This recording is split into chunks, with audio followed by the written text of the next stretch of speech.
역대상 21장 1절에서 17절까지 말씀 중에 우리 1절에서 8절까지 말씀만 함께 읽겠습니다. 1절에서 8절까지 말씀 함께 읽겠습니다. 사탄이 일어나 이스라엘을 대적하고 다윗을 충동하여 이스라엘을 계수하게 하니라.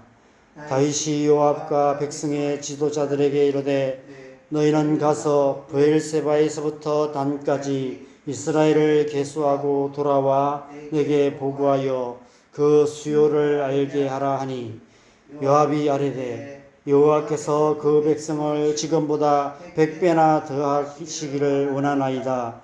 내 주 왕이여, 이 백성이 다 내 주의 종이 아니니까 내 주께서 어찌하여 이 일을 명령하시나이까? 어찌하여 이스라엘이 범죄하게 하시나이까 하나, 왕의 명령이 요압을 재촉한지라. 드디어 요압이 떠나 이스라엘 땅에 두루 다닌 후에 예루살렘으로 돌아와 요압이 백성의 수요를 다윗에게 보고하니, 이스라엘 중에 칼을 뺄 만한 자가 110만 명이요 유다 중에 칼을 뺄 만한 자가 47만 명이라. 요압이 왕의 명령을 마땅치 않게 여겨 레위와 베냐민 사람은 계수하지 아니하였더라. 하나님이 이 일을 악하게 여기사 이스라엘을 치심해 다윗이 하나님께 아뢰되 내가 이 일을 행함으로 큰 죄를 범하였나이다. 이제 간구하옵나니 종의 죄를 용서하여 주옵소서. 내가 심히 미련하게 행하였나이다 하니라. 아멘. 다윗의 전쟁 이야기가 끝나고 오늘 본문 1절에 갑자기 사탄이 등장합니다. 사탄이 일어나 이스라엘을 대적하고 다윗을 충동하여 이스라엘을 계수하게 하니라. 어제 새벽 말씀에서 신앙생활은 영적 전쟁이라는 말씀을 드렸습니다. 오늘 본문에 사탄이 등장하는 것을 보면 다윗의 전쟁 이야기가 단지 혈과 육의 전쟁 이야기만은 아니었음을 알 수 있습니다. 하나님의 나라와 이 세상의 치열한 영적인 전쟁이었던 것입니다. 다윗의 군대는 하나님의 군대와의 연합군이었습니다. 그래서 하나님께서 다윗이 어디를 가든지 이기게 하신 것입니다. 그런데 문제가 생겼습니다. 다윗이 혈과 육의 전쟁에서는 승리했지만 영적인 전쟁에서는 패배한 사건이 일어났습니다. 그 옛날 선악과 사건 때처럼 사탄이 뱀같이 간교한 괴계로 다윗의 마음을 격동하여 하나님께 크게 범죄하게 만든 것입니다. 아시다시피 다윗의 인생에는 씻을 수 없는 치명적인 두 가지 범죄 사건이 있습니다. 우리가 묵상하고 있는 역대기에서는 첫 번째 사건을 생략하고 있는데, 어제 본문인 19장과 20장 사이에 우리가 잘 아는 밧세바와의 간음한 사건이 일어났습니다. 그리고 오늘 본문에 이스라엘 백성들을 계수하는 사건이 두 번째 사건입니다. 이 두 사건은 성경에 기록되어 성경을 읽는 모든 사람들에게 대를 이어 전해지고 있습니다. 그 가운데 첫 번째 사건인 밧세바와의 간음 사건은 믿지 않는 사람들에게도 많이 알려진 사건입니다. 인간적인 관점에서는 첫 번째 사건이, 첫 번째 죄가 더 큰 죄처럼 보이기 때문일 것입니다. 왕들이 출전할 때에 전쟁에 나가지 않고 왕궁에 남아있던 다윗이 전쟁터에서 생명을 걸고 싸우고 있던 충성된 용사였던 우리아의 아내와 간음을 행하고 그 사실을 숨기려고 권력을 이용하여 우리아를 전쟁에 죽게 만들었고 밧세바를 자기의 아내로 삼고 말았습니다. 10계명 중에서 3가지 계명을 한 번에 범한 것입니다. 모세의 율법에 따르면 돌에 맞아 죽어야 마땅한 큰 죄를 지은 것입니다. 오늘날 세상의 법으로도 도저히 용납할 수 없는 죄를 지은 것입니다. 그에 비해 오늘 본문에 기록된 이스라엘 백성들을 계수한 사건은 어떻습니까? 인간적인 관점에서는 그게 뭐 어때서? 라는 생각이 듭니다. 이 사건은 모든 전쟁이 끝나고 다윗의 통치 말기에 일어난 사건으로 추측할 수 있는데, 우리가 우리의 인생의 어느 시점에 시점에 서면 지나온 삶을 돌아보며 내가 지금까지 뭘 하며 살았는지, 내가 해놓은 일이 뭔지, 나의 삶의 열매가 무엇인지를 되돌아보게 됩니다. 다윗도 지금 그런 시간을 갖고 있는 것이 아닐까 생각하면 인간적인 관점으로는 충분히 이해가 되는 사건입니다. 나라도 그랬겠다 이런 생각이 듭니다.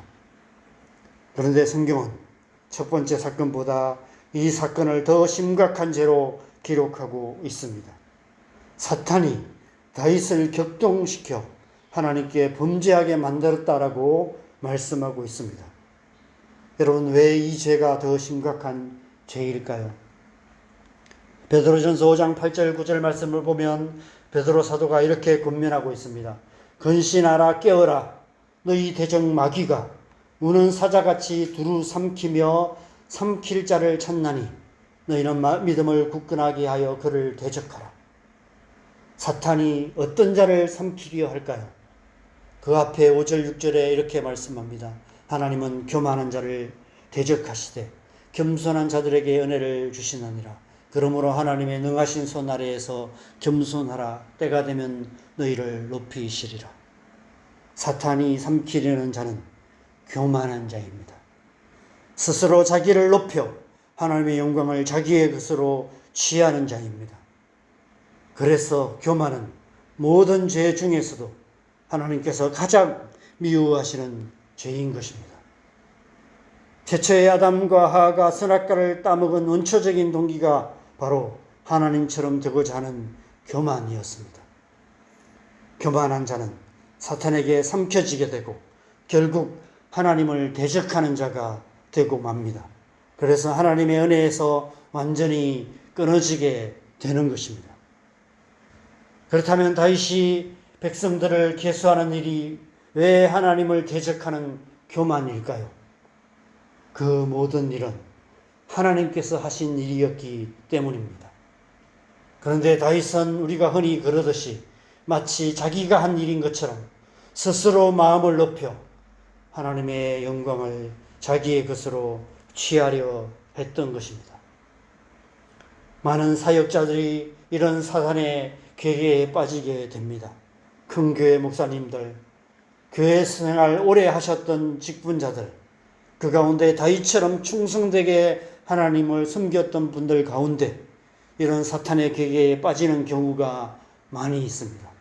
내가 어떻게 하나님을 섬겼는데, 내가 얼마나 큰 일을 했는데, 내가 얼마나 열심히 하나님을 섬겼는데 이런 생각에 빠지게 되는 것입니다. 그래서 근신하라, 깨어라 말씀하시는 것입니다. 마지막까지 정신 바짝 차리고 살아야 한다는 것입니다. 지금까지 다윗은 충성된 삶을 살아왔습니다. 하나님의 나라 이스라엘 백성들을 위협하는 수많은 대적들과 생명을 걸고 싸웠고 위대한 승리를 이루어냈습니다. 그래서 하나님께서 그 머리에 금 1달란트나 되는 왕관을 씌워 주셨습니다. 그런데 예상치 못한 일이 일어났습니다. 어느 순간 다윗의 마음에 사탄의 교만한 마음이 자라나기 시작했던 것입니다. 교만의 특징이 바로 그것입니다. 교만은 우리의 몸속에 암세포가 퍼지듯이 스스로 교만한지조차도 모른 채 교만해져 간다는 것입니다. 때론 다른 사람들은 다 아는데 자기만 모르는 경우도 있습니다. 오늘 본문 3절에서 다윗의 군대 장관 요압이 다윗을 만류하는 것을 보면 요압도 다윗의 마음이 이전과 달라졌다는 사실을 알았던 것 같습니다. 아마 다른 측근들도 알았을 것입니다. 다윗 자신만 몰랐습니다. 다윗의 마음이 사탄에게 삼켜진 것입니다. 하나님께서 교만한 자를 대적하시고 겸손한 자에게 은혜를 베푸시는 이유는 하나님께서 겸손하신 분이시기 때문입니다. 우리가 잘 아는 마태복음 11장 29절에서 예수님께서 직접 그렇게 말씀하셨습니다. 나는 마음이 온유하고 겸손하니 나의 멍에를 메고 내게 배우라. 빌립보서 2장에서는 사도 바울도 예수님을 하늘에서 땅만큼 낮아지신 겸손하신 분이라고 증거하며 너희 안에 그리스도 예수의 마음을 품으라라고 권면하고 있습니다. 결국 이 사건으로 다윗 안에 있던 교만이 드러나게 되었습니다. 하나님께서 사탄을 통해 다윗 안에 가득한 교만을 빛 가운데 드러내신 것입니다. 왜 드러내셨을까요? 여러분 기억하시기 바랍니다. 하나님께서 우리의 연약함과 죄를 빛 가운데 드러내시는 이유는 우리의 연약함을 고치시고 죄에서 우리를 구원하시기 위함이라는 사실입니다. 하나님께서 이 사건을 통해서 다윗 안에 가득한 교만한 마음을 빛 가운데 드러내심으로 다윗을 겸손하게 만드시기 원하셨습니다. 어떻게 겸손하게 만드실까요? 철저한 회개를 통해서입니다. 철저한 회개를 통해서 철저히 낮아지게 하심으로 다윗 안에 가득한 교만한 마음을 제하시고 그리스도 예수의 마음, 곧 겸손한 마음을 갖게 만드시는 것입니다.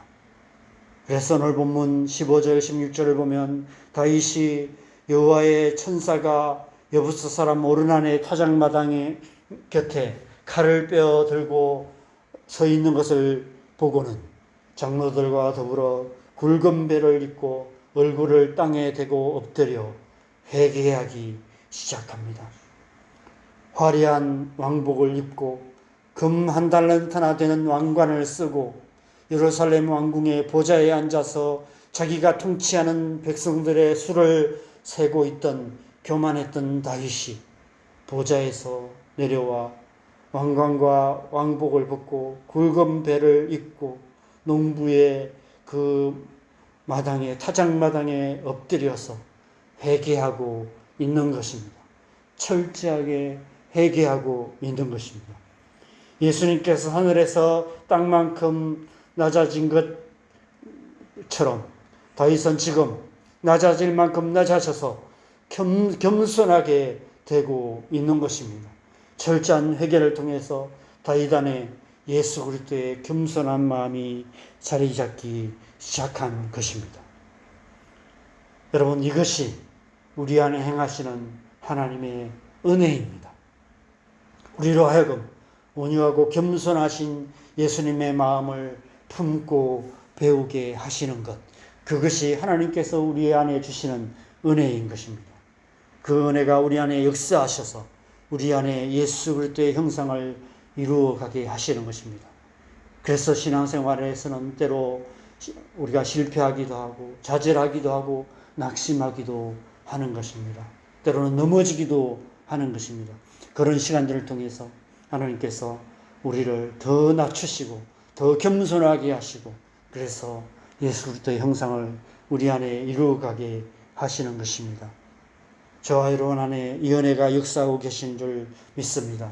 하나님께서 우리의 연약함을 드러내시고 우리의 죄를 빛 가운데 드러내심으로 철저한 회개를 통해서 우리를 겸손하게 만들어 가시는 것입니다. 그 은혜 앞에 나아가시기 바랍니다.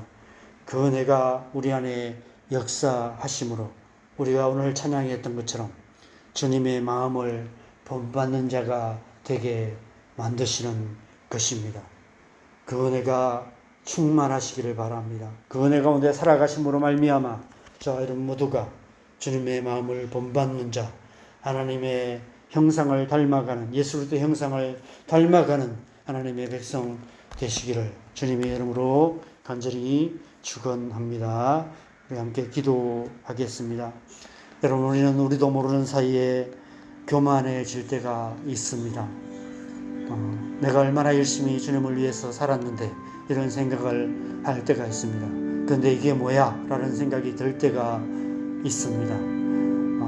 하나님 우리를 철저하게 낮추실 때가 있습니다. 그러한 시간들을 통해서 하나님께서 우리 안에 겸손한 마음을 갖게 하십니다. 우리가 철저히 회개하고 철저하게 낮아지고 그래서 우리 안에 겸손하게 될 때 하나님께서 겸손하게 자에게 은혜를 베푸시고 때가 되면 너희를 높이시리라 약속하신 대로 하나님께서 우리를 높여주실 줄 믿습니다. 이 시간 우리 안에 혹시라도 교만한 마음이 있다면 하나님 앞에 더 깊이 회개하며 하나님 우리 안에 예수 그리스도의 마음을 주시옵소서. 온유하고 겸손한 예수님의 마음 주셔서 우리가 예수님의 마음을 닮아가는 그런 하나님의 백성 될 수 있도록 우리 안에 은혜 베풀어 주시도록 이 시간 함께 기도했으면 좋겠습니다. 기도하시겠습니다. 하나님 아버지, 우리를 겸손케 하시는 하나님의 은혜가 날마다 우리와 함께 하시는 줄 믿습니다. 하나님, 우리는 우리도 모르는 사이에 교만해지기 쉬운 자임을 좀 다시 한번 고백할 수밖에 없습니다. 주님, 우리가 혹시라도 우리 안에 교만한 마음이 있다면 우리를 철저하게 낮추시고 우리가 철저한 회개로 철저하게 낮아짐으로 말미암아 예수 그리스도의 마음, 겸손한 마음을 배워가는 그런 신앙생활 될 수 있도록 은혜 베풀어 주시옵소서.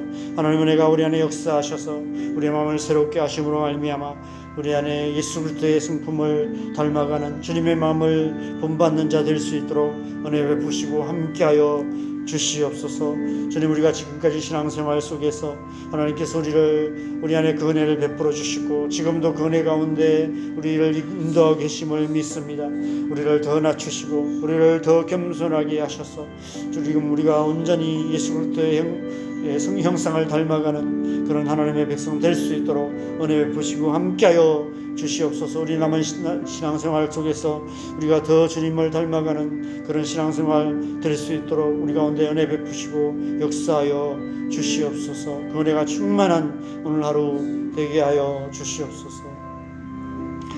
이 설교도 우리가 우리의 가족들을 위해서 또 자녀들을 위해서 기도하십시다. 하나님, 우리의 가정 안에 은혜 부어 주셔서 하나님의 나라가 우리 가정 가운데 이루어질 수 있도록 믿지 않는 가족들 주님 앞에 속히 나오게 하시고 무엇보다도 우리 연약한 가운데 있는 우리 자녀들 안에 하나님의 은혜 부어 주셔서 하나님의 은혜가 그들을 인도하시고 역사하여 주시도록 기도하십시다. 교회 안에 은혜 부어 주시도록 하나님의 은혜 성령으로 기름 부어 주셔서 하나님의 은혜가 충만하게 역사하시는 그런 교회 되게 하여 주시옵소서. 이 나라의 민족 하나님께서 붙드시고 남과 북이 하나 되어서 열방을 축복하는 통일한국이 속히 이루어지게 하여 주시옵소서. 지금 전쟁이 가득한 이 땅 가운데 온 땅과 열방 가운데 그 전쟁이 속히 그치고 하나님의 평화가 이루어질 수 있도록 이 시간 주님 앞에 기도하시고 자유롭게 기도하시다가 돌아가시면 되겠습니다. 기도하겠습니다.